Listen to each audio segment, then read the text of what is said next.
All right, let's get started. So hi, everyone. Welcome to the Special Needs Advisory Coalition meeting. Good to see you all this month. Good afternoon. My name is Kerri Morse, and I'm a consultant working with Unicorn Children's Foundation, and I tend to lead SNAC meetings most of the time. Sometimes we share those responsibilities, but thank you all for coming and talking about the special needs community in Palm Beach County. We have a great topic today. I'm very excited to talk about professional development. So if you all, want to think about your professional development experiences and needs, I'm actually, I have a poll, but it's not working because I think more than one of us admin is signed in. 1 second.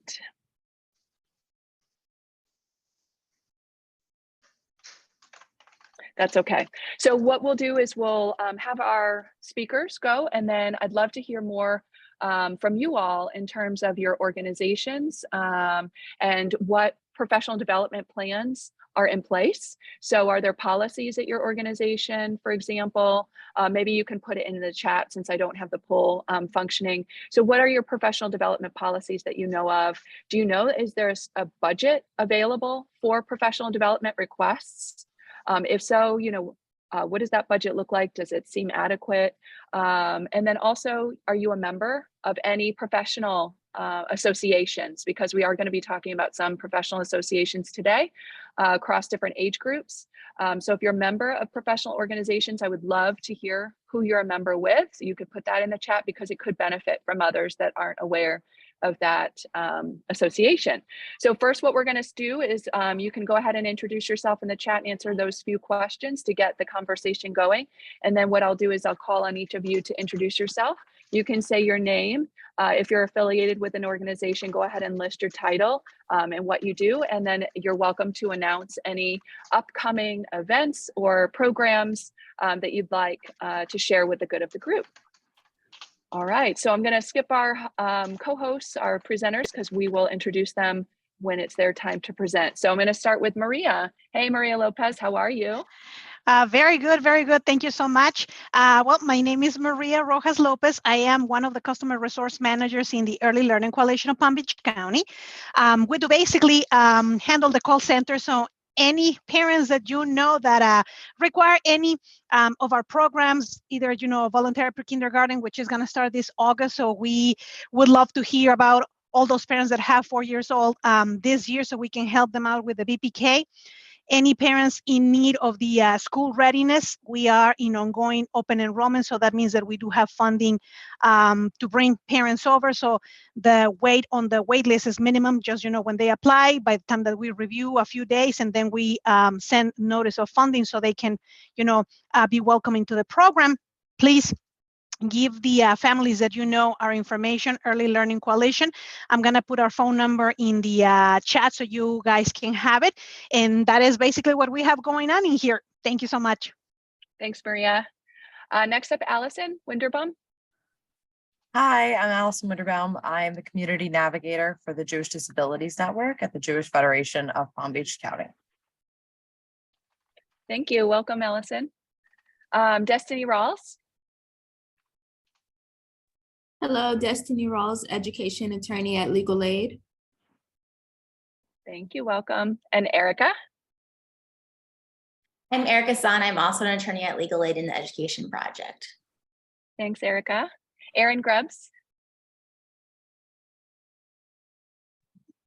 Hi, I'm Erin. I can't really speak very long and I didn't intend on introducing myself, but I am a local behavior analyst and longtime advocate for quality of services. No affiliations at this time. Thanks for having me.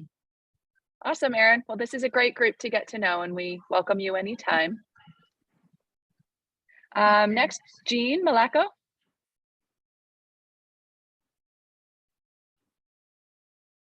Jean, I see you're in here twice. You may have some tech issues going on. Okay, when Jean connects, she can introduce. Oh, there you are.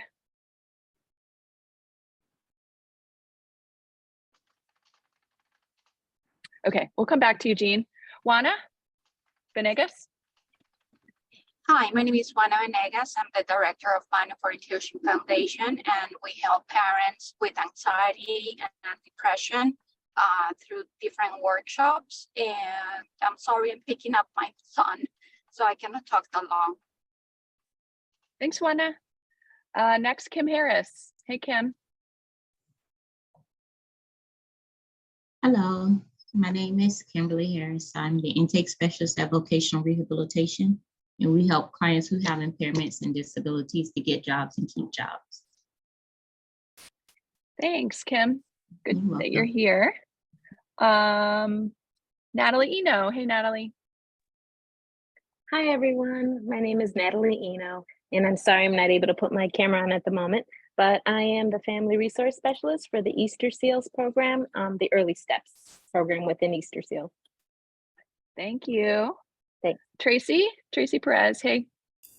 Hey everybody, this is Tracy Perez. I'm the Regional Executive Director for the Center for Hearing and Communication, and we serve the deaf and hard of hearing community of South Florida.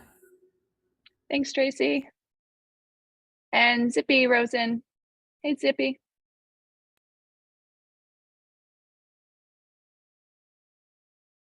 Hi, excuse me. Hi, how are you? I'm Zippy Rosen. I'm Special Needs Community Liaison at Ruth and Norman Rails Jewish Family Services in Boca. Great. All right. I think I mentioned everyone here. Hi, Kerri. This is Lori. I'm using Jean's link because I did not get it. That's the reason why you have Jean Malaco. Well, Millery, introduce yourself for us. Good afternoon. My name is Milori Sina. I'm the community liaison for the Agency for Persons with Disabilities. So I'm the second Jean in here. I just changed your name so that you're not fooling anyone. Okay, all right. Thank you. I put my information in the chat room as well. Okay, and Jean, I see you. Are you able to introduce yourself now? I'm here. I had to send this all to Millery, so I couldn't get on. Jean Malaco, representing Family Care Council 9. All right. Thank you, everyone. All right, so let's roll into our panelists. So today I mentioned we're going to focus on professional development. So first up, we're going to introduce Ryan Aldrich. So Ryan, as a colleague of mine, he's working as a consultant, and his company is called Mission 501 Consulting. And I'm really excited for him to be here to kind of open up the general discussion on professional development and what we should think about either as a staff person looking for professional development, or perhaps in a leadership role, if you're in a leadership role, how you can support your staff. So thanks, Ryan, take it away.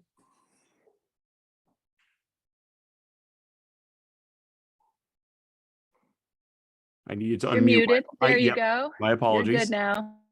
Awesome. So my first question, Kerri, is when I share, do you see my full slides or do you see my presenter view? It's perfect, just the way you want it. Awesome, cool. All right, so hello everybody. Kerri, thank you so much for inviting me to do this. And I want to talk today about professional development and retention. So just a couple of quick tidbits about me. I act as the owner and principal consultant of Mission 501. It is a single member LLC, AKA it's me. I am the business. I do it all. I have my contact information here, and in the corner of each slide, you'll see a QR code. So if at any point you want to scan that with your phone, that'll give you a quick contact card that shows my contact information, my website, YouTube channel, all that good stuff. So feel free to scan that at any point. My kind of background, I have spent, until I started Mission 501 less than a year ago, for 17 years, I worked for nonprofit providers in the supported employment arena. So working with people with disabilities to try to help them land jobs and meaningful careers in their communities. I have a master's degree in industrial and organizational psychology, certified employment support professional, which when we talk about Florida APSE a little bit, that might come up. And I also serve on the APSE National Board of Directors, and I'm also a college psychology instructor. So I guess I can say I wear a lot of hats. Gives me a lot of insight to what happens out there in the professional world. And just a quick tidbit about Mission 501. So just a few of the many things that I do involve strategic planning, custom training design. I work with organizations on their onboarding and recruitment practices to optimize those. looking at engagement metrics for staff, as well as providing motivational assessment and leadership and professional development at all levels of organizations. So ultimately, the question that I get asked a lot, because I work with people, that's my specialty. I work with all types of people processes and people issues. And what I found, and I'm also working on my doctoral degree, and my problem of practice, my dissertation is focusing on retention in nonprofit organizations, because in my observation and as research shows, nonprofits tend to struggle more than the average organization with retention. So why is that? I get asked that all the time. And there are theories out there. There's lots of research to look at resources and whatnot. But the way that I see it is we can look at an organization as a bottle. And as you go up that bottle, we have a bottleneck effect. There's less opportunities as that bottle gets filled. So I call this my bottle of onboarding. And this bottle fills from the bottom. So we have our recruitment and onboarding process when a staff first comes into an organization. And then once they get their feet wet and learn about the organizational culture and the job itself, then they start to build the actual skills of the job that they have been hired to do. You got to learn how to do the job before you can truly grow as a professional with additional skills and growth opportunities. And once you get through that stage, then we can start looking at more intensive professional development. And hopefully that leads to a promotion into a new bottle and a new position to fill. So as I said, this bottle fills from the bottom. And from an organizational point of view, when you recruit and when you're onboarding, you are using resources.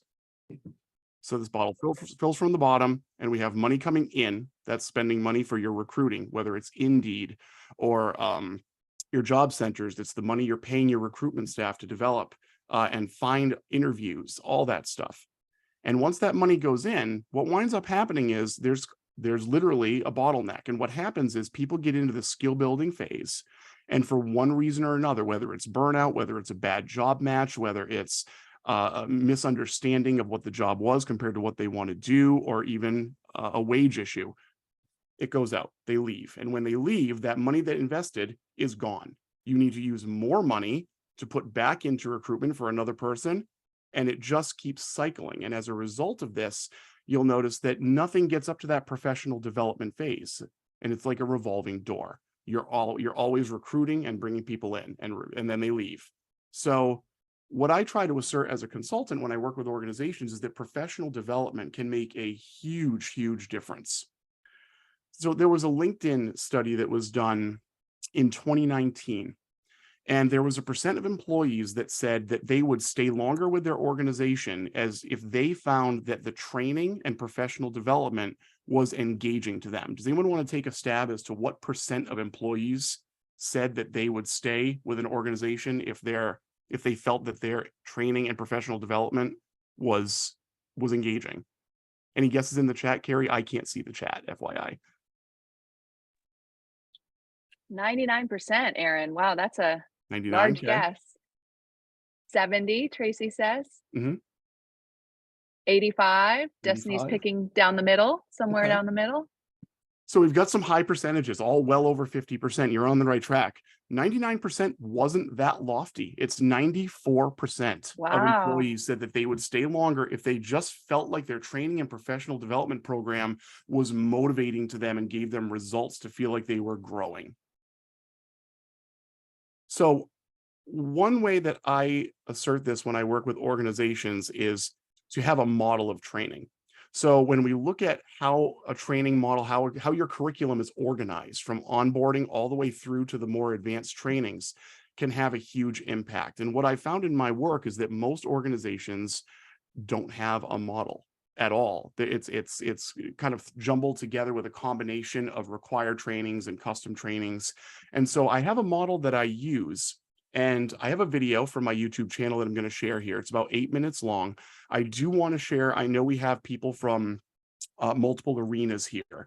I do give an example in the video of a supported employment environment, and that's because that was the original intent of the video, but you can apply whatever direct support position you have, whether it's early childhood education, professional, or really any professional level in the organization that it applies to. So I should have sound and it should start momentarily. Hey everybody, we here? Ryan at Mission 501. And the question I have for you is, how are you training your teams from the minute that they walk in the door to work for you?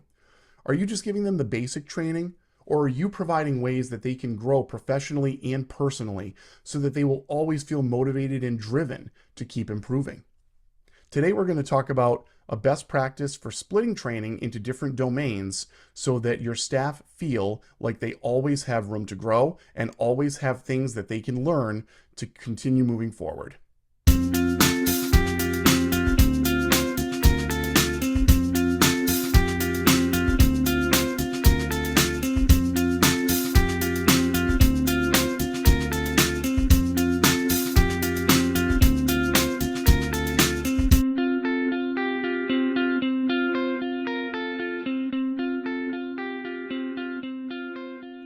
So the first domain that we're going to talk about today is what I call the onboarding domain, and could also be called the mandated training domain. These are the trainings that are full of all of the logistics your staff need to get started at their jobs. This is everything from policies and procedures that are in your company handbook to the way that teams are structured and who they'll be reporting to, and also includes what would be required by perhaps state or local governments in terms of the training for a lot of these nonprofit roles, such as your CPR and first aid training, restraint training, dysphagia training, things that you absolutely need to have under your belt to even step into the field. Now, it's important to note that these trainings really don't motivate your staff to go further or to provide additional learning for themselves. They're mandated trainings, right? A lot of times they're boring trainings that are repetitive, that need to be done every year, every 2 years. And over time, they actually get quite redundant and can actually serve as demotivating trainings if not handled properly. But nonetheless, they do need to be done, and they're equally as important as all the other trainings. The second domain is your introductory or your core trainings. Now we're getting into the meat of the best practices that your organization provides for the services that it carries out. How are your staff knowing which way is the right way to do things? Who are they learning it from? And what are the most important core practices to learn? So to use one example, in the supported employment arena, we would be looking at job coaching, job development, and career discovery components of the job as those core trainings that everyone needs to know. These are the very basic fundamentals of the job. Now, it's important to note that not all of your staff are going to be walking in with no experience. Some staff may be coming to you with some experience in the area already. It's still important to go over these core trainings as a refresher for them, because they still might pick up on ways that you do things that they may not be aware of and perform differently at other organizations. The third domain is what we call the advanced training domain. This still involves the same best practices that we talked about in the core domain. So to continue with our supported employment example, our career discovery, job coaching, and job development practices and everything that's related to them. But the difference between the introductory and the advanced section is that the advanced trainings are going to be more catered to people that are more tenured in your agency with more advanced practices that they can learn to perform their jobs at an even higher level. It's also a great idea to have your senior staff or staff who are really skilled in any particular component of your trainings come on in and provide that training. It's a growth opportunity for them as a leadership role and will motivate them greatly. And it will also provide some motivation for the staff that are being trained, because not only are they learning from a peer, but they're seeing that there's an opportunity for them, if they learn and grow with the company, that they could be in that seat as well, facilitating those advanced trainings.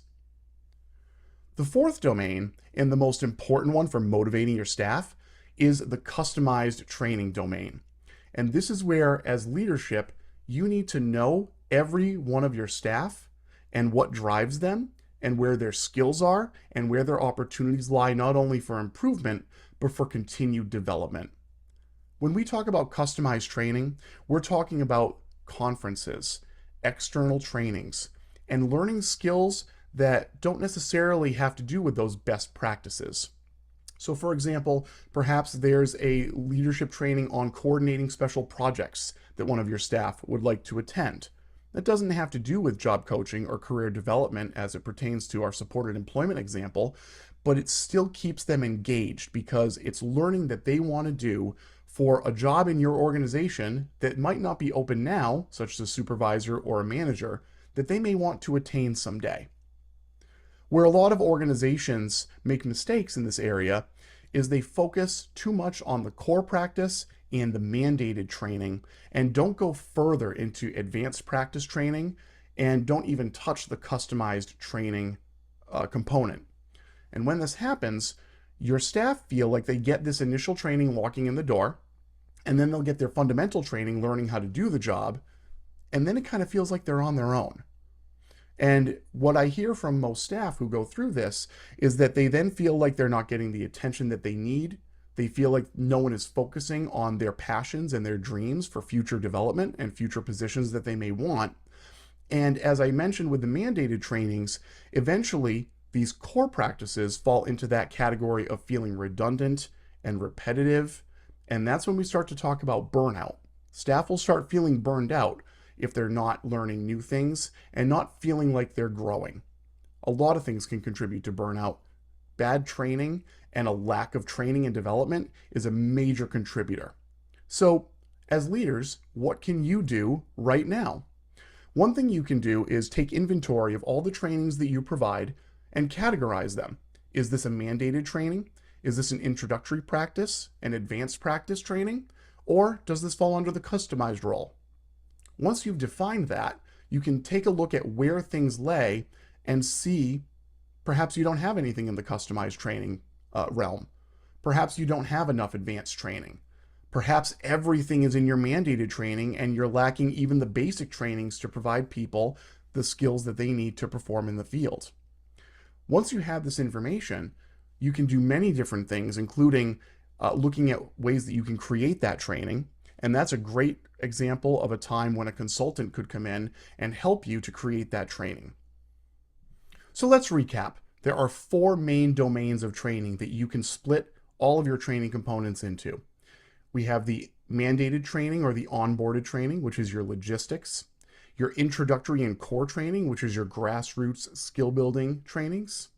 We have your advanced trainings, which is for your tenured staff and potential leadership opportunities for facilitation.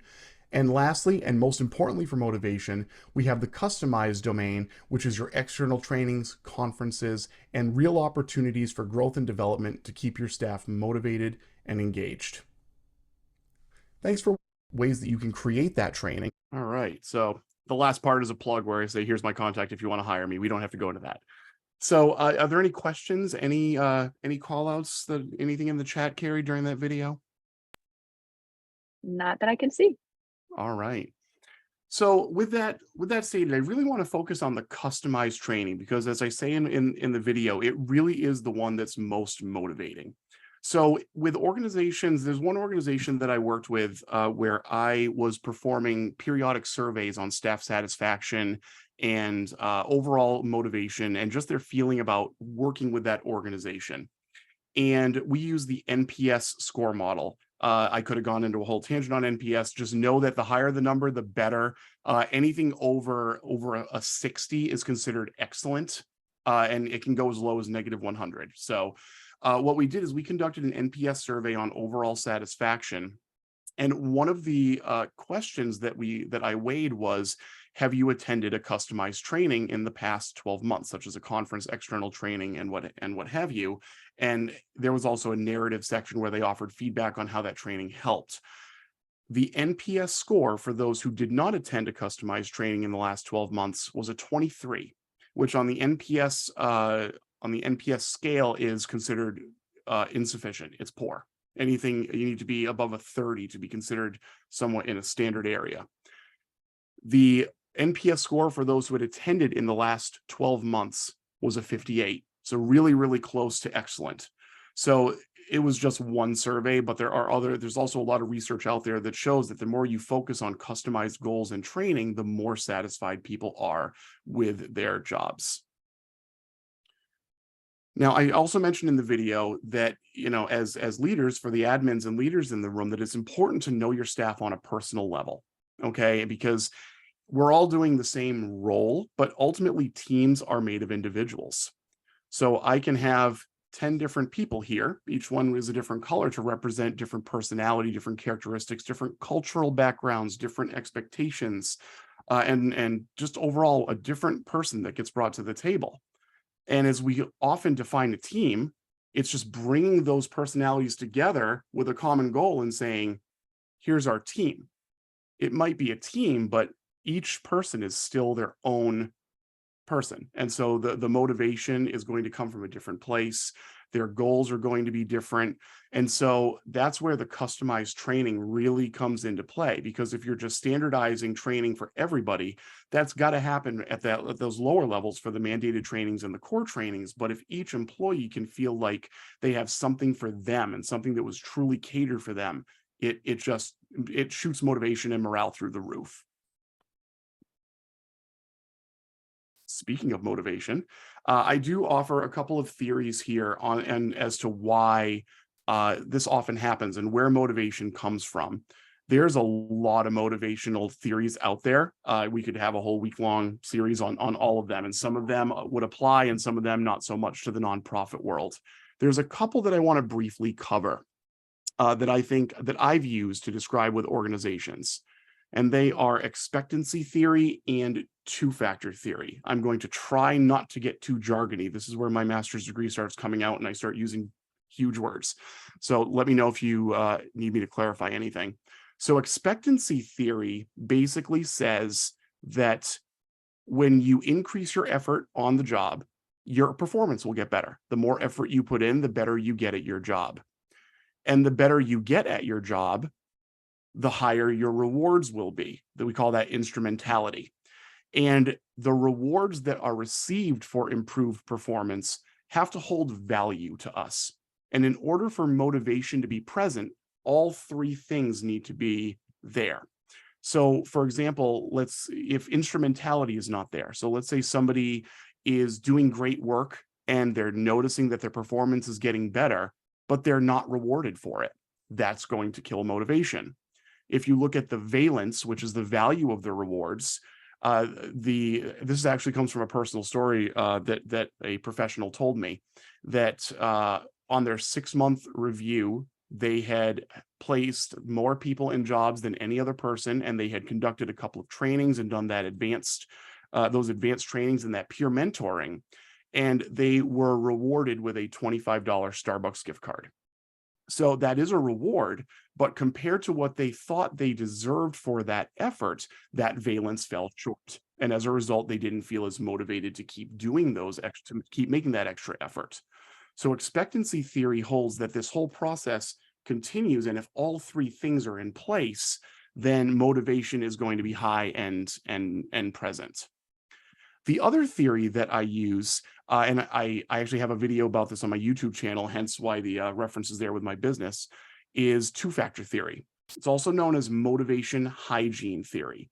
And I'm working on this in my problem of practice because I think that in the nonprofit world, it applies a little bit more. So basically, the two-factor theory says that there are two distinct buckets that we are motivated from when we work. We have motivational factors, which are achieving and getting high outcomes, being recognized for the work that we're doing, feeling an intrinsic connection to the mission of the organization that we're working for, and feeling like we're growing. And there are many, many more factors. Those are just the few of the headliners. And then on the other side of the fence, we have what are called hygiene factors: salary, supervision, relationships, and policies. They've received the term hygiene factors because the analogy that was used was literally a restroom. And this is one of the most interesting things I've ever heard. They said, if you go to use the restroom at your place of work and it's clean and tidy and well kept, well, you expect that, right? If the bathroom's not clean and tidy, you're going to complain. You're not going to feel good and you're going to say something. But if the bathroom is clean and tidy, then you're like, well, awesome, I would expect that. So these hygiene factors are things that we just expect that a job is going to provide for us. Salary to pay the bills, good supervision, getting along with our teammates and policies that aren't playing favorites or anything like that. What makes two-factor theory important is that both of these have to be present. So if an organization is focusing too much on one side but not on the other, motivation won't be present. And it's not through the fault of the people working for the organizations, but in the nonprofit world, because the basis of an organization is not profitability, but sustainability, and working with limited resources, those hygiene factors can really get in the way of motivating people. And they'll leave because they can get paid more somewhere else, or they'll leave because their supervisors are multitasking too much and not focusing on their growth and development. So these are two theories that I feel really apply to the work that we do. And when I work with teams, these are the theories that I usually start with to look at why motivation might be low and how it can improve. Kerri, I want to do a question check. Is there anything in the chat? Yeah, Tara asked a question. Sure. Oh, sorry, Tracy, wrong T. As a nonprofit budget, it's a big deal. And Yep. when we invest in our staff, do you believe that tying it to a time obligation with the agency is a factor that you should consider? I'd like to hear a little bit more. What do you mean by time Go ahead, obligation? Tracy. I guess it's a concern that we pay for and invest in our employees and then they leave us. So the question is, if you're going to invest in something for them to either get a certification or something like that, do you tie something back to it to make sure that, I guess, you get your money's worth? I hate to put it that way. Yes, no, I understand what you're saying. And I actually know of a couple of organizations, including the one that I worked with for many, many years, that used to have that in place and they got rid of it. And I think part of the reason was I was not a supervisor when all this happened, so I don't know the privy to it, but I believe there were actually some legal binding and for I don't know if we have any employment lawyers in the room. I'm not an employment lawyer, but I have at least somewhat of an understanding. We used to have it where for the tuition reimbursement, where if you got reimbursed for a class and if you completed your degree on the organization's dollar, you committed to work for 3 years. And if you left before then the organization could pull whatever you prorated, whatever you used out of your final paycheck. That used to be a policy. And then it went away. And I believe it was for legal reasons where you can't do that anymore. So what I found, I guess the counter question would be, what are the specific investments that you're making? And again, why are people leaving? Like really, it's about, trying to look at why people are leaving despite the investment to see what the difference is. I know that doesn't directly answer your question. I think that the time-based thing, it makes sense on paper, but I don't think it plays out well in practice, is I guess how I would answer that. Did that answer your question? Yeah, absolutely. But I also think in nonprofit, as somebody as small as I am, I think one of the other challenges is that there's only so much room for promotion as well. And that's that bottleneck that I talked about at the beginning. Right. And that's something where, what I see is once people get a leadership position, they're going to stay in that position for 5 years, 10 years. And therefore, the only way to promote somebody is to make a new program. And that's very difficult to do and takes a lot of resources. Kerri, you know a lot about creating those programs. So that would be your expertise there. So I totally understand. And that's why we focus on these theories, so that we try to provide motivation as much as we can and try to find a balance of that. So when it comes to investing in professional development, so I found some statistics, not a lot on nonprofits, actually, mostly on the for-profit world. But in terms of investing in professional development from terms of a percentage of payroll. So if you look at your whole company payroll, what percent of that are you putting into professional development? Does anyone want to take a guess as to what a healthy investment looks like? And I'm going to give you a hint. It's a low number. So we're not talking 50% here. But if anyone wants to take a stab as to what percent of your total payroll is on average a good investment for professional development. What do we have, Kerri? 15, 10, 1%. 1. Okay. So the 1% is the closest. So generally 2 to 5% is a healthy investment. Maria said 5. Good job, Maria. There we go. So 2 to 5% is a healthy investment. What I find nonprofits are doing is well under 1%. And again, not through the fault of conscious decisions to say, we're just not going to do this. It's from a sustainability standpoint when there's limited resources. But nonetheless, that result suggests a contributing factor to why people don't stay. So it's this big problem that we're all in together, and we're just trying to figure out how to make the most of it and how to fix it. Okay. So the best practices, this is the last segment that I have, the best practices that I'd like to offer for professional development investment. And you may already do this, and I'd love to hear any feedback on what you've been trying to do, or if there's anything on here that you feel is a great idea that you do. Have a separate line item in the budget. Don't just pull it out of a general fund. Don't pull it out of a general staff line item or anything like that. I know some organizations who define training and professional development as 2 separate line items. Training is what happens when you are onboarding, and then professional development is what happens when we're trying to help you grow and advance. Make it what I call a lockbox line item. And what I mean by that is if you allocate $10,000 to that fund, that $10,000 is locked up for nothing but that. You cannot take it out for anything else. Crises hit. We just got through a pandemic. I totally get it.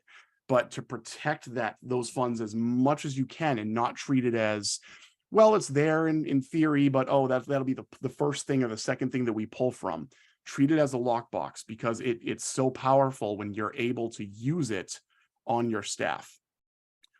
Aim for 1.5 to 2%. I know it said 2 to 5% is healthy, and some of us are with really small organizations where even 1% is a huge investment. Aim for that 1.5 to 2% and look at that and look at where you allocate it. Are you bringing in an external trainer for the whole organization? Are you paying for one person to go to a conference? They're all good, but finding that balance across your payroll is what works best. Prioritizing that customized development, looking at a person-by-person breakdown and seeing what's going to motivate them and keep them satisfied, but also makes either short-term or even long-term sense for your organization. Use outside resources. Most organizations, when they get to a certain size, they hire a training coordinator or a training facilitator that does all the trainings, and that can be really convenient. But there's a lot of research that shows that the continual invitation of bringing in a consultant or a trainer who provides a specialized training as a guest trainer increases motivation, and is shown as a bigger investment often than even the direct personal investments. So if an organization spends a few $1,000s to bring somebody in for 2 days, that can be a much more impactful training than having your internal person do it. And something that I've seen organizations do out there is collaborating with like entities on, I actually meant to say the onboarding trainings, the mandated trainings, but the core trainings apply as well. So in the state of Connecticut, there's a whole, in the supported employment realm, every organization has to have all of their staff do first aid and CPR, fire safety, dysphagia, PMT, which is restraint training. We all have to do it. And for restraint, there's already a centralized entity. But what organizations will do is they'll say, well, we've all got to go through the fire safety training. Let's get a group together from multiple organizations and just do it in one fell swoop, because it saves resources. You can share resources and you're getting those trainings done. And that's freeing up resources that you could be using for the customized stuff. Anything in the chat from this, Kerri? Any other suggestions or questions around this? No, I love your comment, your last comment, because we did a seizure training as a part of this SNAC meeting. So this could be a way for us to help organizations in Palm Beach County get those trainings, maybe a CPR or something along those lines we could do next. So if there's any ideas, let us know. Yeah, absolutely. Any other questions on this? And that was the last segment that I had. So if there's any in general questions about anything that I discussed or about Mission 501 or anything, I know we have other people who are pressed for time, so I don't want to take up too much time. And I also have to run to my national board meeting, but I do want to, if there's any questions, I'm happy to answer them really quickly now. That was great, Ryan. I'll wait for folks to type if they are. I also put in the chat an article from American Express. Nonprofits first sent it to me when I told them that we were doing this subject. And so it does go a little bit more into how to budget for your team's professional development. And it's right in line with the 1 to 5% that Ryan had mentioned, and how to look at that. So that's some more information for you. And I love the way that you teed up the conversation. I think that Ryan did a really good job of kind of how to start thinking about things. And now we're going to roll into what actual organizations are available to consider. I also want to touch on, we talk a lot about trainings and we find professionals that are offering trainings, but I think that we, as practitioners in the field, we forget to attempt to tie it to research. So research to practice is always that key quote that you hear at conferences, but then you walk away from the conference and then it's no longer addressed. So if we could tie in research and best practices and, read journal articles and tie to our associations in those different industries, I think that that's key as well. Even if folks aren't in a managerial or leadership position and they're just entry level, we should teach them how to access that information. And I don't see any more questions or comments. Yeah, I'll plug on that, Kerri, before I go, and I'll say, as I mentioned, I just started a doctoral program a few months ago, and Kerri, I know you're very research-based, and I am focusing my dissertation on nonprofit turnover. That is what I want to do. I think that there's a leadership model that doesn't exist yet that can be created for nonprofits, and that's what I'm going to spend my dissertation over the next 3 years doing. So if anybody has data that they want to share, I would love to talk to you, because the more people I can talk to, the better it's going to be for everybody when this thing is done. So that's great. And Ryan, I'm going to put one more link in there from our Florida Nonprofits organization. And they just did a survey in 2022. So you could take a look at what Florida's up to. I'm going to pull that right now. Thank you so much, everybody. I do have to run, but feel free to reach on out. Thank you again, Kerri. Thanks, Ryan. Right. Take care. All right. Next up, we have Dr. Lesh. Dr. Jennifer Lesh is an associate professor of ESE, their master's program coordinator at Lynn University, so in our backyard here in Boca, and also a past president of the Council for Exceptional Children. So she'll touch on that as well. Welcome, Dr. Lesh. Thanks for joining us. Thank you for having me, Dr. Morris. So let me share my screen here. I have a little presentation. I won't be as long as Ryan. So I'm going to talk to you first about Council for Exceptional Children, and I guess later we'll talk about our member institutions. So welcome everybody. Thank you for inviting me today. So I am the international president during the year of 2020. So many people call me the virtual president because most of my activities were online. And so just a bit about Council for Exceptional Children. This organization has been around for 100 years, and it is the professional organization for special education professionals that work with families and the infants and toddlers, children and youth with disabilities and gifts and talents as well. So, and we are the largest professional organization in the world for these educators. So we have about 25,000 members or so. The purpose of Council for Exceptional Children is to advance the education of individuals with exceptionalities. And we do that through 4 different pillars. We have a very strong advocacy and policy pillar, which actually was instrumental in helping get Public Law 94-142 passed in 1975, as well as the Americans with Disabilities Act. Another pillar is our professional standards.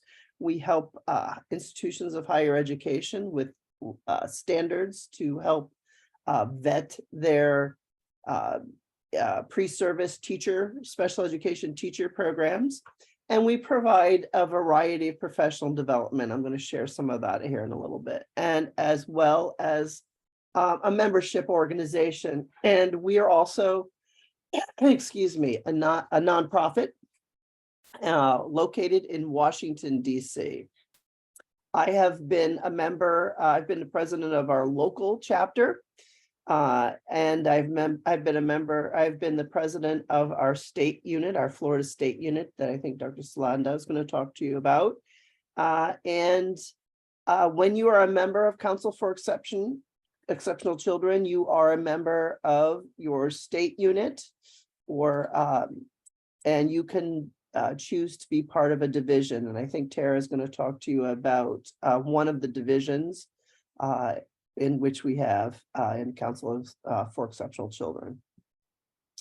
So again, we have been around for over 100 years, so we have evolved, and I think we have actually successfully navigated a lot of those barriers that Ryan so eloquently stated earlier. So we're probably one of the longest running nonprofits at 100 years. This is our founder, Elizabeth Farrell.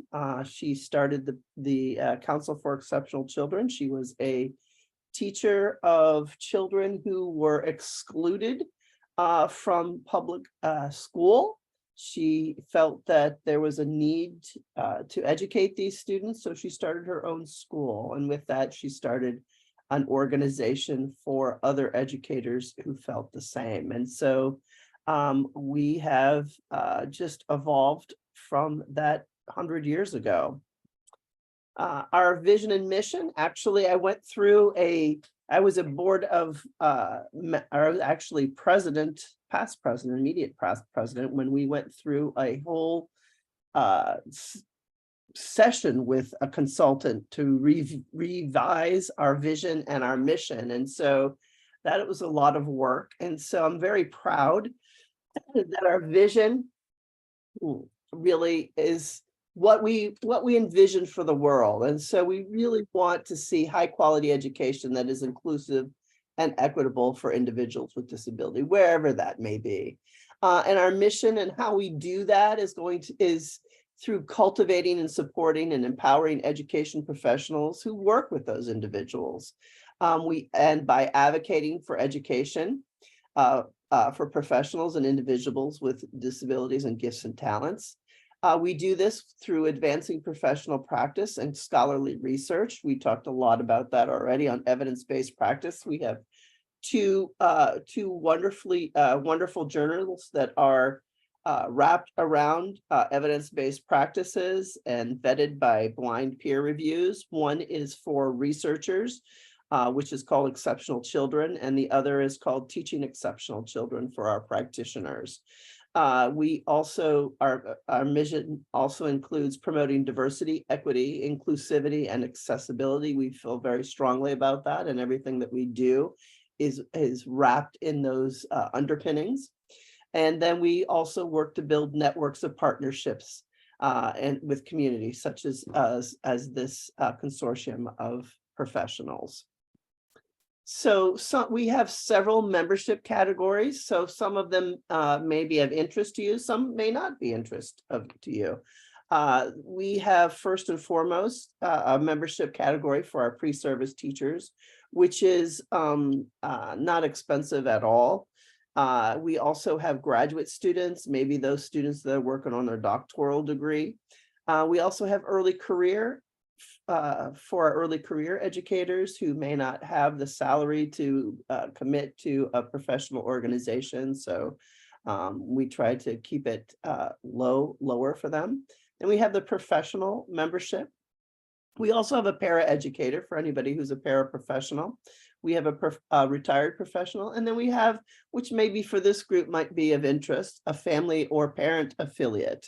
So any of those may be of interest and come with a lot of different benefits that go with them. This is our current executive director, Chad Rummel. And with the 2023 Council for Exceptional Children Teacher of the Year, she's actually from the state of Florida. I think Dena can tell us. She's probably, I think, from Sarasota, I want to see. So yeah, she's from Pinellas County. Pinellas County, great, thank you. Yep. So here are some of the activities and programs and trainings that CEC provides. One of our biggest draws is our annual convention. This year we had it the first week in March in Louisville. Next year it will be the second week of March in San Antonio. And there are strands of presentations and professional development for just about anybody in any area of special education. So from families to paraprofessionals to the different categories of disability or gifts and talents. And so that is a big draw. We also, in that annual convention, we also have a virtual component for those folks that cannot attend in person. In the summertime, we have a leadership institute. Our volunteerism is very big in our organization, and so we really work to create leaders. So I came up through those ranks from a local president to a state president to a member at large on the board of the International Board of Directors to the international president. So we have a very strong leadership institute that helps people that are interested in volunteering and moving this work. We also have a very successful summer special education legislative summit. It's a 3-day workshop where anybody, even folks that are not members of CEC, can join and join us in Washington, D.C. And we learn how to do grassroots advocacy for professional special educators, as well as the students. And the last day we schedule meetings and go up on the Hill and meet with our legislators, our local legislators. We also have a Yes I Can Awards award that's given in 12, I think it's like 12 different categories, from transition to academics to extracurricular, and it's for individuals with disabilities, and they can submit their application themselves, or families can, or teachers can, and it's a wonderful event that happens during our convention each year. There's also professional awards, like you saw the Teacher of the Year award there. We have a whole catalog of webinars for different individuals working in different areas of disability. We provide on-site professional development as well. We have several programs. I mentioned the Exceptional Children Journal is the journal for researchers. We also have the Teaching Exceptional Children Journal, which is for our practitioners. We have professional standards that anybody that's looking to improve a pre-service teacher program can use those standards. We have a very popular life-centered transition education curriculum program that is online. It's actually in the process of being updated, but it is very, very popular and used to work with our youth who are transitioning from to post-secondary or to the world of work.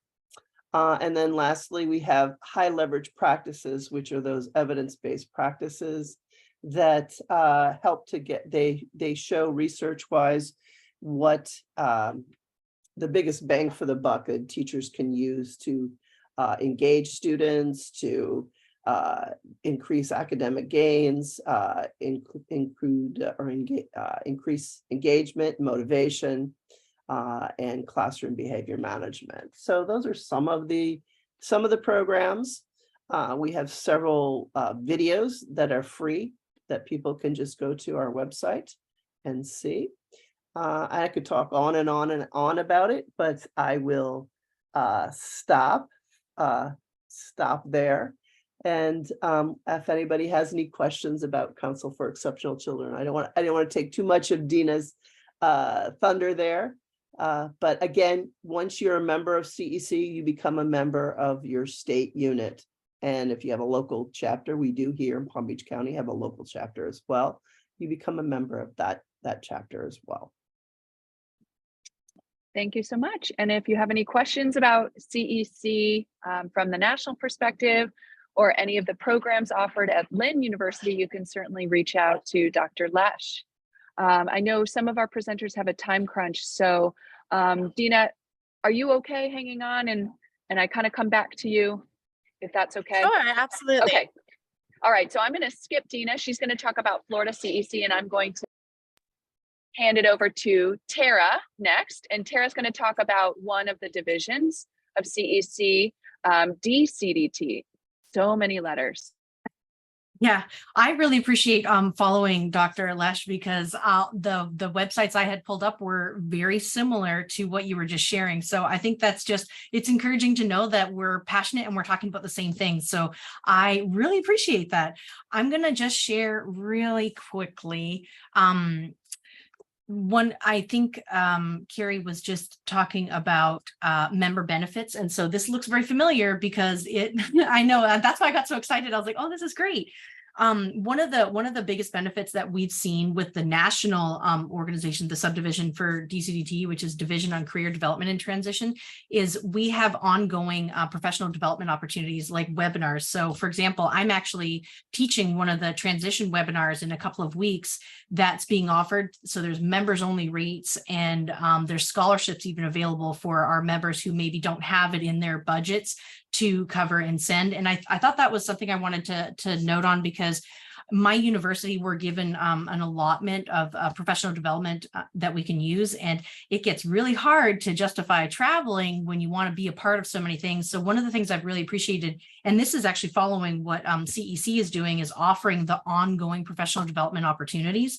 And so so these are just some of the ones that well, this is the 2022 ones, but if you're a member, you get the updated list, and you can pick and choose which ones you want to attend. And certain people from our office, if they're members, they'll attend ones that are more applicable to their practices. And then the other one I wanted to share was more local. I'm also the president of our Florida division on career development and transition, and we hold an annual conference every year. We actually just wrapped up our Jacksonville one, which was a lot of fun. We had 420 people attend, which was our largest conference to date, which it was a lot, but it was just a testament. And there are so many agencies represented, a lot of VR people, and then also a lot of district educators in attendance. And it was really great being able to put the research to practice piece in an application format. So lots of roundtable discussions and bringing in what legislation, what's happening at the state level. And we brought in the bureau chief as our keynote speakers. It's really important that everybody from all the districts, they're hearing this information straight from our state leaders, which is always really encouraging. So our annual conference, we're getting ready to start planning for next year. I can't tell you exactly where, because we haven't finalized the details, but it'll be Central Florida-ish. Kerri, I didn't know if you wanted me to talk about our disability services program of study that we have at our university. Okay, so I'd love that. Thank you. Yeah, one of my very good colleagues, Dr. Debbie Reed, is our program director for, we're actually one of the only universities that has a very unique concentration that our university offers. So the degree is in education, special education, but the concentration is actually in disability services. And this, it's been a really unique opportunity to provide services to families, to individuals with disabilities that aren't only in the classroom. So our students, they go through a very typical process of the teacher training track. So they have field classes, they have an internship. The only difference is those field experiences, they might be doing in a field placement with VR, or they'll do one with the Center for Independent Living. Last semester, I had 2 interns. They did their internships with my DCDT conference planning. So I had, it was just really awesome for students these were students getting their undergraduate degrees, but we have a graduate track as well, and it's all offered online. I can say all that because I'm actually one of the instructors. So that I felt like it was, yeah, I could talk about this all day long, but the internship piece is really great because we have students who are getting college credit and they're able to serve in these fields beyond the local area. So we have a student who's doing a full-time internship with the National Project Search site in Chicago, but she's she's based in Florida and the credits are here, but she's completing this training and she was offered a job within her first month of her internship. And so really preparing for what happens after you get a degree, and she's already very excited to see where that leads her. So I gave you a whole bunch of information because Kerri, I wasn't sure, I did not have a presentation planned because I found out about this not too long ago, but I also love the idea of talking about this. And I think you had said, what professional organizations are you a part of? And for me, I work in higher ed and specifically in the student accessibility services, but some of the professional developments that I have found really beneficial that I never thought of it going into my field. I thought it was only CEC and really focusing on special education, but there are a couple of organizations such as NASPA, which is for higher education administrators and professionals. I get asked to present at NASPA more than any other conference, and it's because it's all of the provosts, AVPs, the people who are in charge of higher education institutes, but aren't as familiar with special education laws in higher ed settings.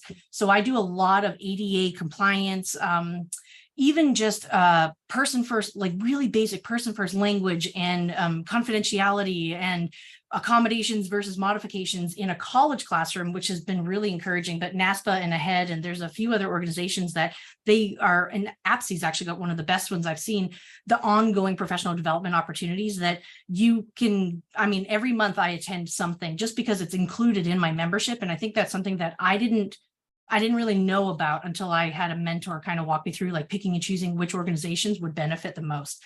So I'm going to stop there because I wanted to see if there were any questions or if there's lots of nodding heads, but there's so much information that I just wanted to see if there was any discussion points.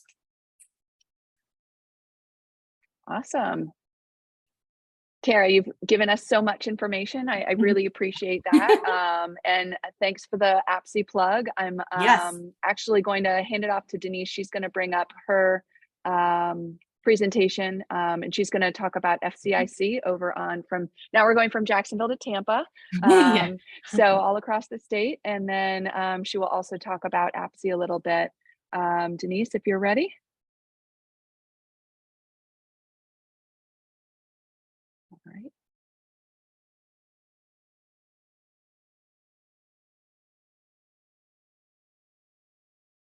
Can you guys see the screen? Yep. Okay. It's on there you go. Perfect.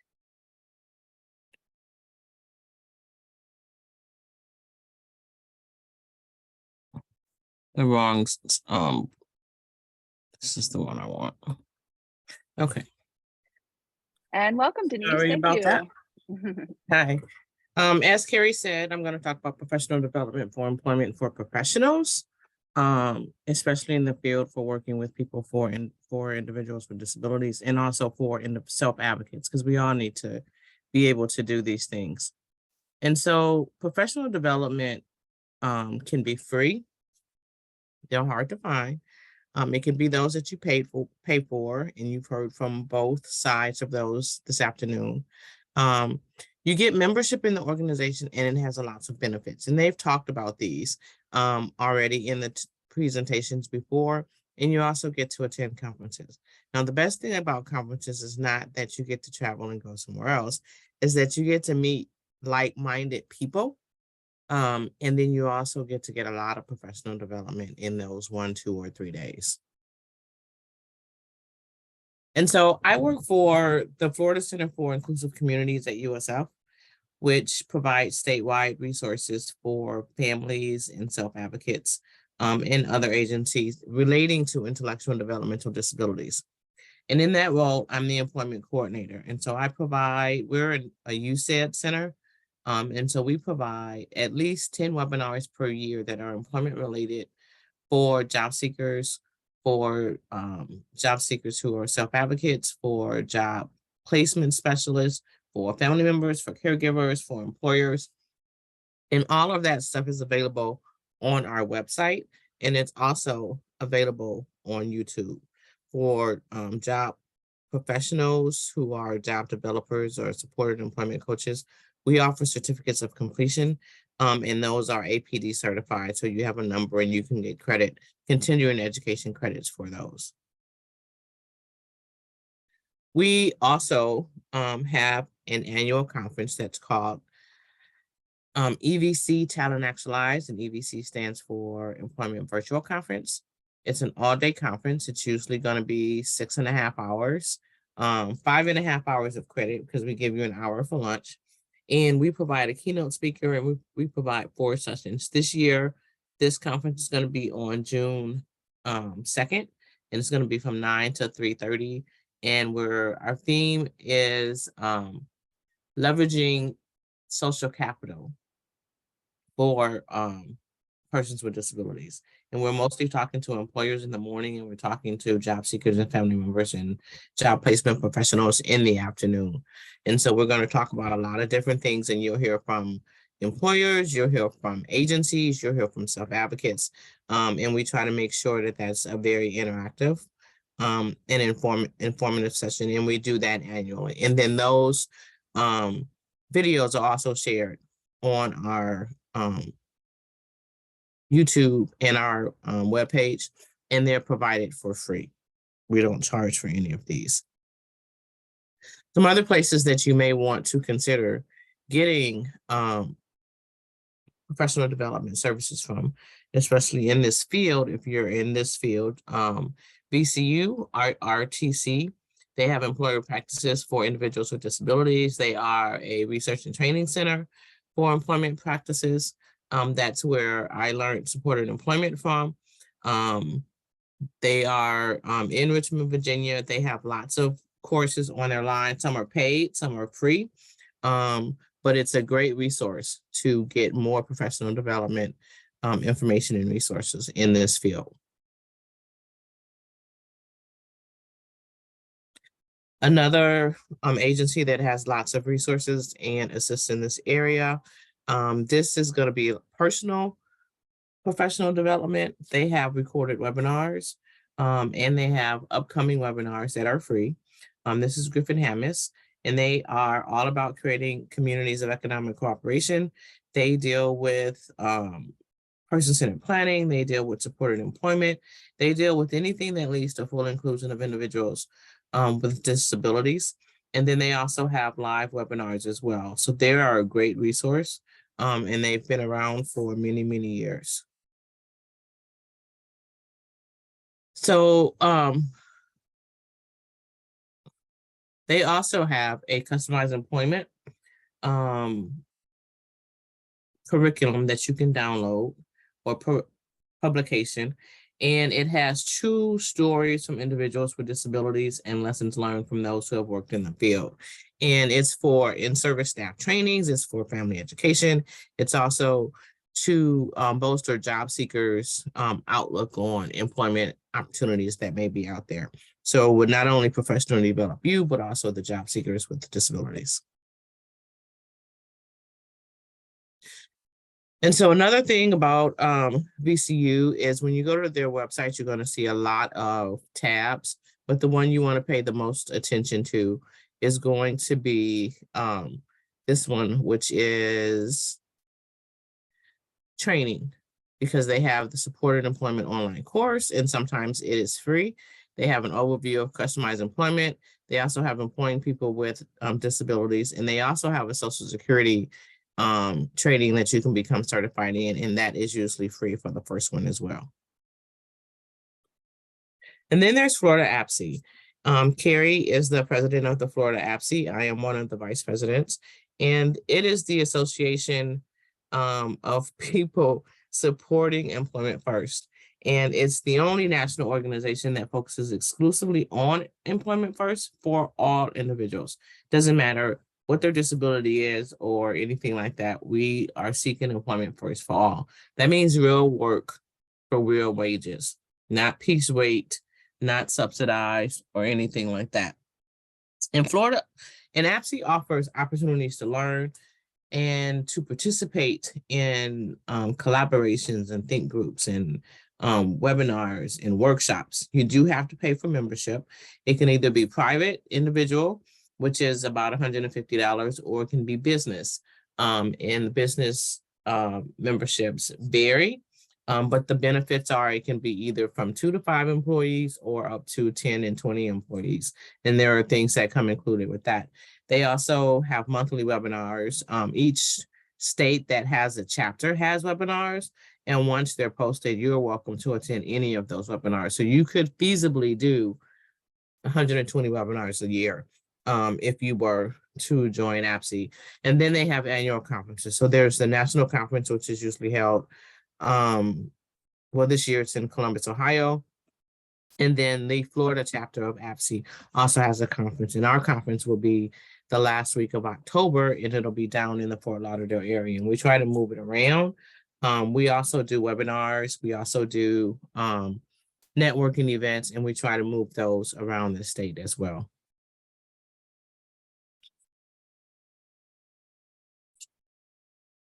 And as I said, we do webinars. So far this year, we've done epilepsy in the workplace, and that can be, that one was held earlier this year. Autism in the workplace will be on the FCIC website and on YouTube soon. Our next one that's going to be in July is going to be on voc rehab and Division of Blind Services supports in the workplace.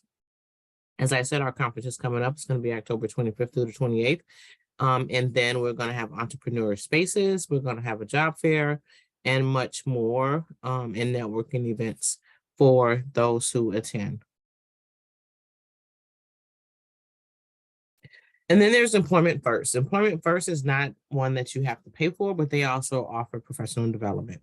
You can see videos on a lot of Employment First initiatives, their meeting archives. You can obtain a copy of the Employment First Collaborative Training Toolkit, and also you can find out about the results of their leadership training that they did a couple years ago. Now, the leadership training cohort that wrapped up a couple years ago, they completed a white paper.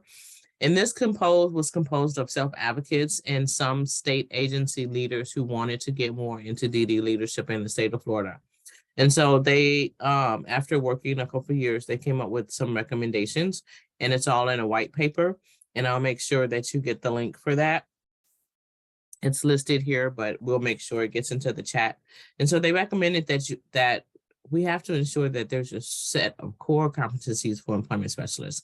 From the job seekers' point of view, they wanted to have more accessible job coaches, more accessibility to the services for employment seekers. They wanted to have the ability to survey or score the services that were being provided to them. So then the job coaches and the job placement people would be more concerned about the rating that they got, other than just trying to get a quick placement. They also want to enhance a toolkit for employment specialists and job coaches to better include the service recipient in the training process. And that's all included in that toolkit that I mentioned on the previous slide. They want to improve training for employment specialists, job coaches, and HR personnel. And so that's an effort that's happening with Employment First, that's happening with APSE, that's happening with FCIC and other agencies, but they want to make sure that that continues to improve in the state of Florida. And then also encouraging partnership and try to get more employers involved in what's happening so that employers would know the benefits of hiring individuals with disabilities, and so that job placement aspect wouldn't be as difficult for the job placement professionals. And then there are resources. All of those resources are listed here, and I'll put them in the chat real quick. And so in this effort with Employment First, they also have the grassroots, and that consists of public forums that they have with self-advocates, with family members, employers, agency providers. And we're going to be holding one on June 20th. And then from that, we'll determine what the webinars are going to be over the next year. We are seeking self-advocates to help us coordinate and moderate these events, because we're going to have breakout sessions. So if you're interested, my email address is in the chat already. Feel free to email me and just put on there that you're talking about the public forum for June 20th. Some other training resources, one is called the Training Resource Network, and they do disability resources on inclusion and on almost any topic. And they have online trainings, they have on-demand classes, they have web courses. They are also, they and VCU are also approved supported employment providers for APD. And so that counts towards your professional development. They will announce the free ones, but you got to keep an eye out on their website to see which ones those are. They also have some information about best practices in supported employment and supported Social Security work incentives. Any questions? That was great, Denise. Thank you. Thank you very and I much. just, yeah, I wanted to make a quick comment. Maria, I'm glad you're here because we're going to now talk about CEC and the different special interest divisions, because I know we've kind of been heavy on the adult and transition age, but there's lots of special interest divisions in school age and early intervention as well. So I want to bring back Dr. Slanda, and she can go a little bit more into CEC, special interest groups for Florida. So she's the president of the Florida chapter, and then talk about if you don't happen to see a special interest division listed that is offered as part of their national consortium, then perhaps you may be interested in starting one. So I will leave it to Dena to get started.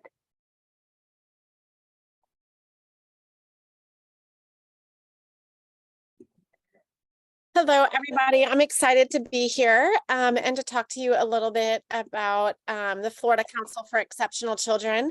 And I'm thankful that Dr. Lesh was able to just kind of kick us off with a little bit of an understanding about who CEC is and the history of CEC. So just to share a little bit about the Florida Council for Exceptional Children and who we are.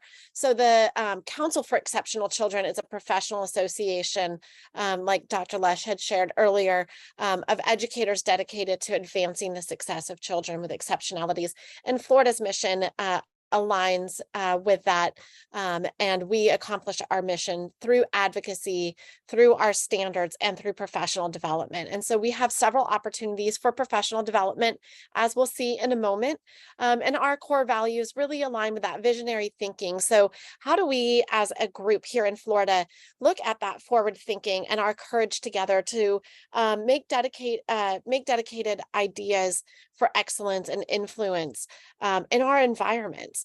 Each of us here on the call today are really dedicated and passionate individuals, and we are coming together because of that passion and that dedication to advancing outcomes for students and children with disabilities, as well as adults with disabilities. So regardless of where we are on that continuum of that age group, how do we improve living and outcomes and education for those who are living with disabilities? And so also integrity. So that's demonstrated through ethical, responsive behavior, transparency, and accountability. And then finally, inclusiveness. And that's really demonstrated through that commitment that we have to diversity, to equity, to inclusion, but then also to our dispositions of being caring individuals and respecting the dignity and worth of all individuals that we encounter. And so with that, I want to talk about professional learning opportunities that we have.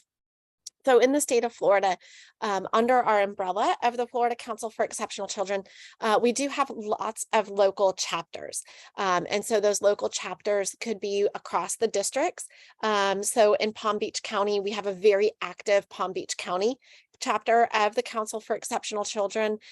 We have them throughout the state of Florida. Volusia County is another active group or district.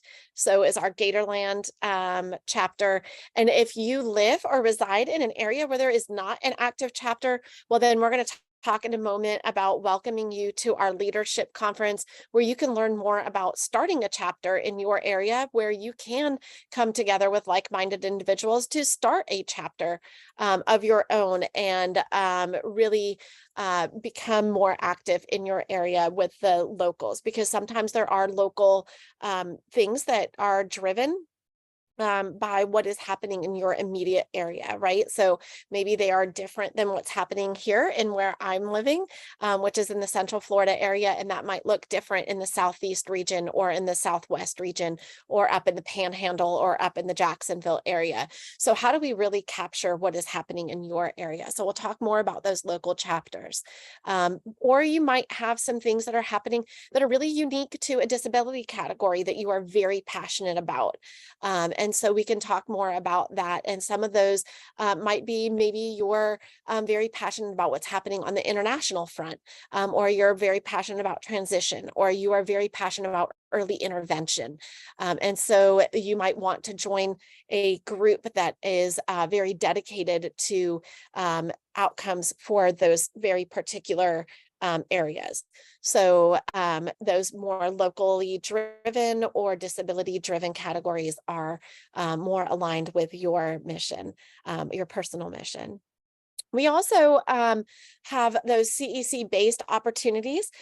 So as Dr. Lesh was talking about earlier, those CEC based opportunities become available to you when you become a member. So when you are a member of the national organization, you name Florida as your home base, but those national opportunities are available to you as a state member.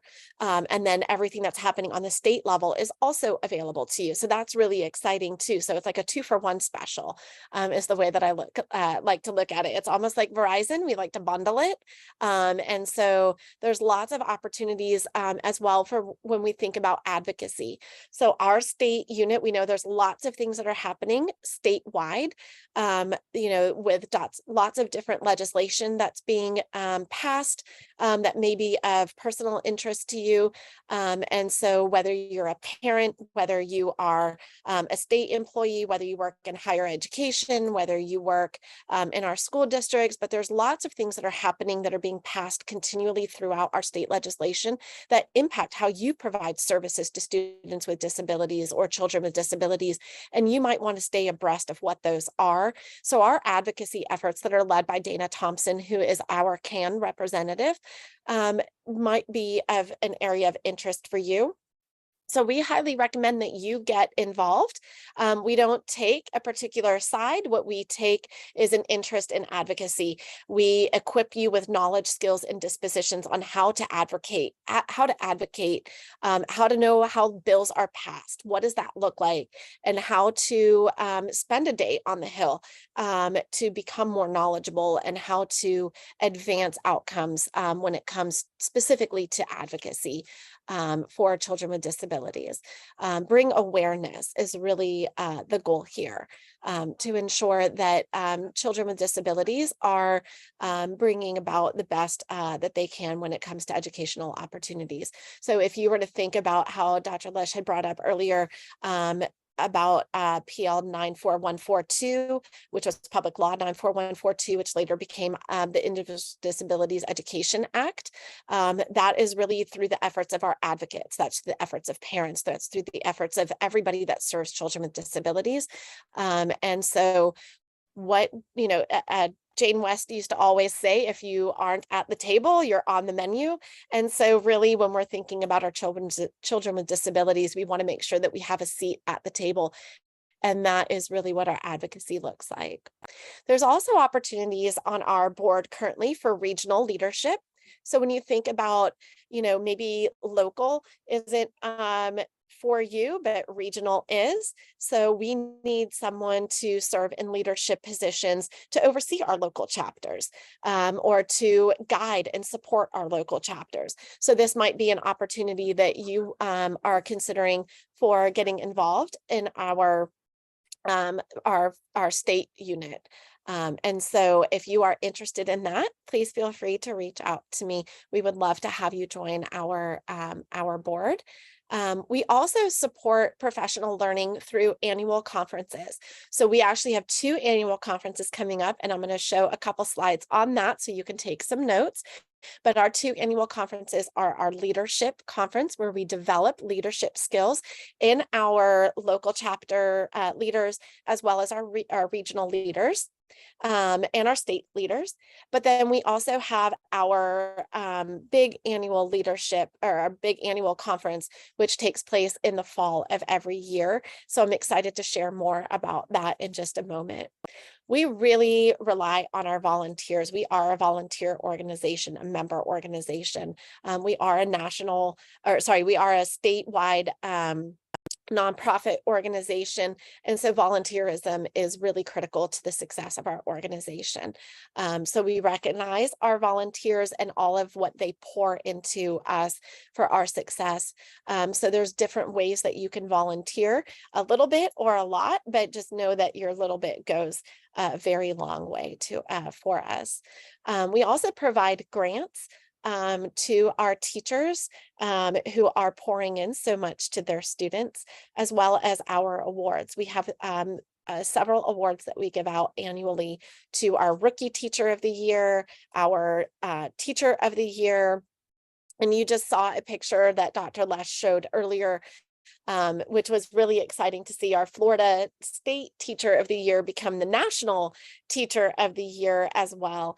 And we also have our Jack Lamb Teacher of the Year. So there's lots of different opportunities for our educators to become recognized and earn lots of different kudos as well as monetary supports.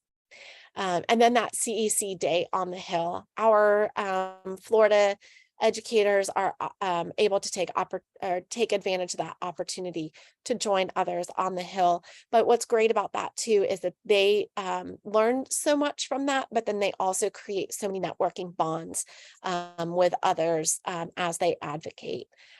So let's go ahead and kick off with that leadership conference. Let's learn more about that. So join us this, coming June 23rd to the 24th in Boca at the Embassy Suites. And if you are a chapter or subdivision leader, a past leader, a current student leader, we really recognize our student chapters as well. Lots of our universities have student chapters. If you're a university, if you represent a university where you serve in a dual role, where maybe you're at a university, but also serving in another capacity, we highly recommend starting a student chapter if you don't have one, because they are our future. That's that next, leadership for us, right? But anyone interested in becoming a future leader, if you aren't one already at the state or local level in Florida, this is the conference for you.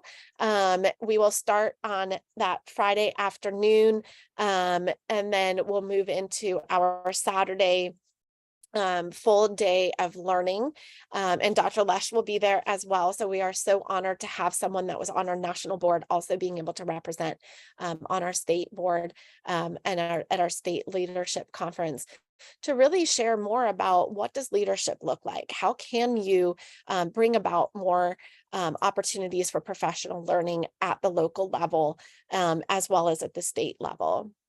And how do you start those chapters at the student within your university, within your local LEA, or within within your area? So whatever that would look like for you, whatever you are excited and jazzed about, we want to be able to support that.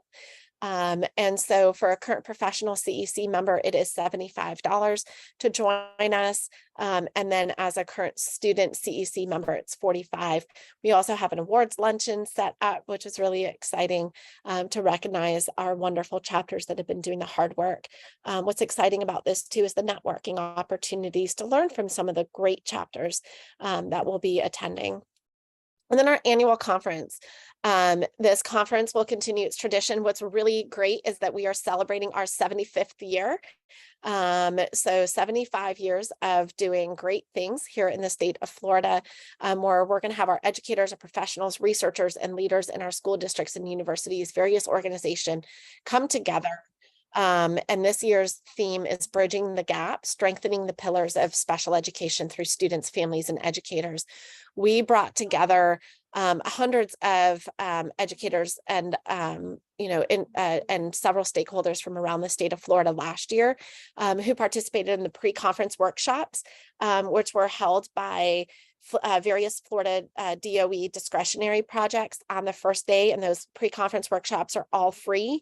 They're included in your registration, and we had keynote speakers. We also included the Bs in providing the keynote to talk about the state of the state. We had breakout sessions, we had an award luncheon, lots of great learning opportunities from Finn, from Fiddlers, from Access Project, just to name a few, but really to talk about what is important to you. We surveyed our members ahead of time to say, what do you want to hear about? Which B's discretionary projects are important to you, and how do we include you in this conversation? And we plan to do that again this year. This year's conference will be in Central Florida at the Orlando Marriott Lake Mary, which is just north of Orlando in Lake Mary. And it'll be held October 3rd to the 5th. And we encourage you, if you would like to submit a proposal, June 15th is the deadline for the proposal. And so we look forward to receiving that information from you. And if you have any questions, please feel free to reach out, because we would love to see you either attending or presenting. So thank you. And actually, I apologize. Those dates are actually the 5th to the 7th. So I will need to change that. So please don't mark that down. It's the 5th to the 7th. And I'll put that in the chat, to the 5th to the 7th. And then I really quickly want to talk about a UCF graduate program that we are currently recruiting for the fall of 2023. It is a fully funded master's program in exceptional student education. And I am co-principal investigator of Project Central, which is an OSEP funded grant, OSEP is the Office of Special Education Programs through the U.S. Department of Education. And we pay for your master's in full. It's an 11-course master's program. And as part of that, you also earn a graduate certificate as a collaborative intervention specialist. There are face-to-face opportunities that come with this for 4 of the courses, and those are the 4 courses that make up the collaborative intervention specialist. So if you live relatively local enough to drive to campus, a couple days of a semester for 3 of the semesters that are part of this collaborative intervention specialist, and the funding is around $15,000. There's lots of great, learning from wonderful faculty that we have here at the University of Central Florida. Please feel free to reach out to me at dena.slanda@ucf.edu. And that was about as fast as I could do all of that information. So that's great, Dena. Let me know. Thank you so much. And I think, Dena, I don't know if you want to go much into this, but there's also, the interest groups such as behavior and autism and those, and I could pull up that website and share it as well. And I know Florida has some of those chapters, but not all of them. Is that correct? Absolutely. We have several chapters in the state of Florida. So FAU, for example, Jack Scott oversees DEBH, which is the Division for Emotional Behavioral. And I'm gonna DEBH. Help me, Jen. We live in acronyms, right? In I know they just changed it too. So yeah. Changed it. Yeah. But we have several. So, DAD has and DAD meets every other year here in Florida, which is a division for autism and developmental disabilities. There are so many different divisions. I know that Florida. Yeah, there's 18 of them actually. There's 18 of them. And when you become a member of the national division, you also become a member of if the state has a chapter as well, has a unit chapter or a division chapter as well. So if you are, for example, part of the Council for Administrators of Special Education. There's a Florida chapter of that run by Rosalind Hall is our current president of that. If you are interested in learning disabilities, CLD is another great chapter that we have here. We also have Florida TED, which is the Florida Teacher Education Division. Division for Early Childhood is another great opportunity to, again, if you are part of early childhood and that is something that speaks to your passion, highly recommend connecting. There's national divisions, but then there's also state divisions. So that way you can connect with other Floridians that are working within that space. So thank you for having this up. This is perfect. So lots of great, I set another one. If you're in those innovations in special ed technology or TAG, Association for Gifted, there are so many different ones. Like, Dr. Lesh was just saying, there's 18. So lots of great things for you to connect in, and you can add the national ones sometimes for a very limited cost, sometimes $20 or $30 added to your membership. And then at the state level, they're already added. Mm-hmm. Right. So you become a member of CEC and then you can add on any of the divisions for a little bit more money.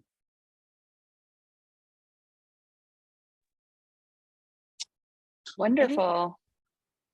And Dena, I see that you put the dates in there for the conference. So if anybody's interested in looking more into that, in Orlando in October. So you all can go to Orlando beginning of October for CEC and then come on down to Fort Lauderdale end of October for APSE, if you're interested.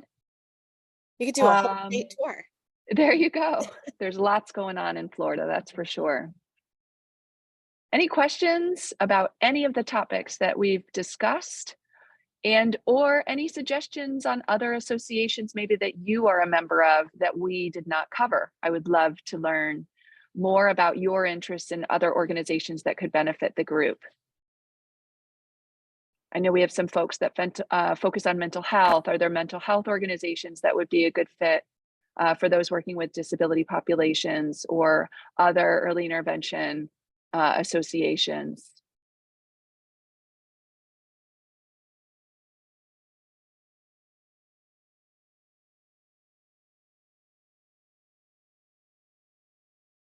Maybe we covered everything. We sure did try. All right. Well, if I don't see any additional questions or comments, I want to thank all of our generous speakers for sharing all of this information. I love it when we have folks come together and collaborate and just to show how large our network can be, even though we're just kind of, most of us are working in one county, some of us throughout the state. But it's wonderful to connect with others and learn and grow and offer professional development to those that are entering into the field, because we want to make sure that they all feel supported and that they can continue reaching out to networks of folks as they grow professionally.